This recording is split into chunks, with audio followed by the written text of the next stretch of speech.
Sir, ಈಗ ಮೂಡ ಸೈಟ್ಗಳನ್ನು CM ಪತ್ನಿಯವರು ವಾಪಸ್ ಕೊಟ್ಟಿದ್ದಾರೆ. ಇದ್ರ ಬಗ್ಗೆ ತಮ್ಮ ಮೊದಲು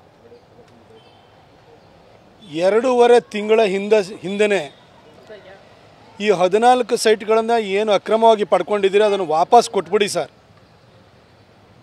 ಆಗ ಒಂದು ಮುಕ್ತ ಮತ್ತು ನ್ಯಾಯಸಮ್ಮತ ತನಿಖೆಗೆ ಅವಕಾಶವಾಗುತ್ತೆ, ಪ್ರಕರಣ ತಾರ್ಕಿಕ ಅಂತ್ಯಕ್ಕೆ ಹೋಗುತ್ತೆ. ನಿಮ್ಮ ಇಷ್ಟು ವರ್ಷದ ರಾಜಕೀಯ ಜೀವನವನ್ನು ಈ 14 ಸೈಟ್ಗಳು ನುಂಗಿ ಹಾಕಬಾರದು ಅಂತ ನಾನು ಸಿದ್ದರಾಮಯ್ಯನವರಿಗೆ ಸಲಹೆ ರೂಪದಲ್ಲಿ ಕಾಳಜಿಯುಕ್ತವಾಗಿ ನಾನು ಹೇಳಿದ್ದೆ. ಆದರೆ ಸಿದ್ದರಾಮಯ್ಯನವ್ರು ಕೇಳಲಿಲ್ಲ.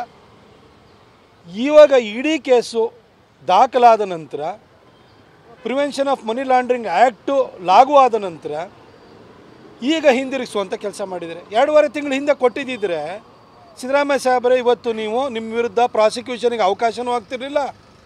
ಈಗ ಸೈಟಿಗೋಸ್ಕರ ನೀವು ಚೇರ್ನ ಕಳ್ಕೊಳ್ಳುವಂಥ ಪರಿಸ್ಥಿತಿಯೂ ಬರ್ತಾ ಇರಲಿಲ್ಲ.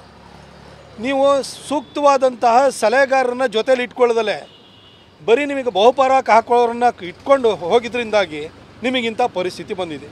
ಹಾಗೆ ಈ ಪ್ರಕರಣದ ಮುಖಾಂತರವಾಗಿ ನಾನು ಎಲ್ಲರಿಗೂ ಹೇಳೋಕ್ಕೆ ಇಷ್ಟಪಡೋದು, ಇಡೀ ರಾಜ್ಯದಲ್ಲಿರುವಂಥ ಎಲ್ಲ ಸೀನಿಯರ್ ರಾಜಕಾರಣಿಗಳಿಗೆ, ಯಾರ್ಯಾರು ನಿಮ್ಮ ಕುಟುಂಬವನ್ನು ಹತ್ತಿರದಲ್ಲಿ ಇಟ್ಕೊಂಡಿದ್ದೀರಿ, ನಿಮ್ಮ ಮಕ್ಕಳನ್ನ ಬೆಳೆಸೋಕೆ ಹೋಗಿದ್ದೀರಿ, ಎಲ್ಲ ರಾಜಕಾರಣಿಗಳಿಗೂ ಇದೊಂದು ಪಾಠ.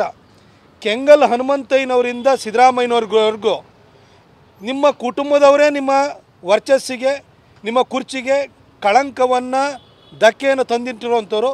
ಇನ್ನು ಮುಂದೆ ಆದರೂ ಉಳಿದವರು ಎಚ್ಚರಿಕೆಯಿಂದ ಹೆಜ್ಜೆ ಇಡಬೇಕು ಅಂತ ನಾನು ಕೇಳ್ಕೊಳ್ತೀನಿ.